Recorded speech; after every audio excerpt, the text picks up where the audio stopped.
Marijuana History 101. Or should I say extremely brief Marijuana History 101. It's big, complicated, and we'll only be able to scratch the surface. So let's get started. The first thing that strikes one as odd when looking at the history of marijuana, which is also known as cannabis, is how very much legal it once was.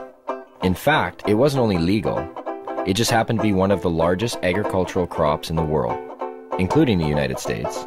You see, cannabis can also be hemp. And just what is hemp? Well, it's by and large the most robust, durable, natural soft fiber on the face of this planet. Up until 1883, and for thousands of years before, cannabis hemp was the largest agricultural crop in the world. It had thousands of uses and products. The majority of fabric, lighting oil, medicines, paper, and fiber came from hemp.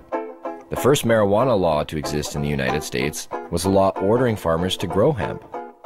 Benjamin Franklin used it to start one of America's first paper mills. The first two copies of the Declaration of Independence were written on cannabis hemp paper. Up until the 1800s, most of the textiles in the United States were made with hemp. 50% of medicine marketed in the last half of the 19th century was made from cannabis. Even Queen Victoria used the resin extracts from cannabis to alleviate her menstrual cramps. But the funny thing about industrial hemp was you couldn't get high from it. Yet, it was lumped in with the following, which also made little sense. Reefer madness. In the early 20th century, yellow journalism had surfaced. Articles depicted blacks and Mexicans as frenzied beasts who would smoke marijuana, play devil's music, and heap disrespect and viciousness on the readership, a majority of which happened to be white. Some offenses included looking at a white woman twice, laughing at a white person, or even stepping on white men's shadows. And this ended up leading to a law in the form of a tax stamp. A tax stamp that would not only include marijuana, but also hemp and cannabis medicines. It's speculated that hemp's potential for an abundance of new products was going to be in direct competition with other sources. And this, added to the reefer madness, led to the eventual downfall of all forms of cannabis. Popular Mechanics magazine had actually prepared an article entitled New Billion-Dollar Crop. Hemp was touted as being able to produce more than 5,000 textile products from its thread-like fiber and more than 25,000 products from its cellulose, ranging from dynamite to cellophane. Its superiority as a source for paper was also becoming known, especially with the development of hemp processing equipment.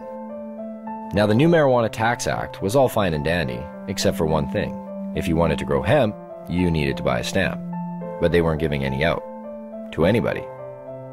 And so, in effect, all forms of cannabis became illegal. Things pretty much stayed that way until World War II, when the government decided that hemp once again was a good thing and produced a video, Hemp for Victory. But by the time the war was over, hemp again became bad. And in 1948, when the marijuana law once again came into question, Congress recognized that marijuana was made illegal for the wrong reason. It didn't make people violent at all. It made them pacifists. The communists would use it to weaken America's will to fight. Congress now voted to keep marijuana illegal for the exact opposite reason they had outlawed it in the first place.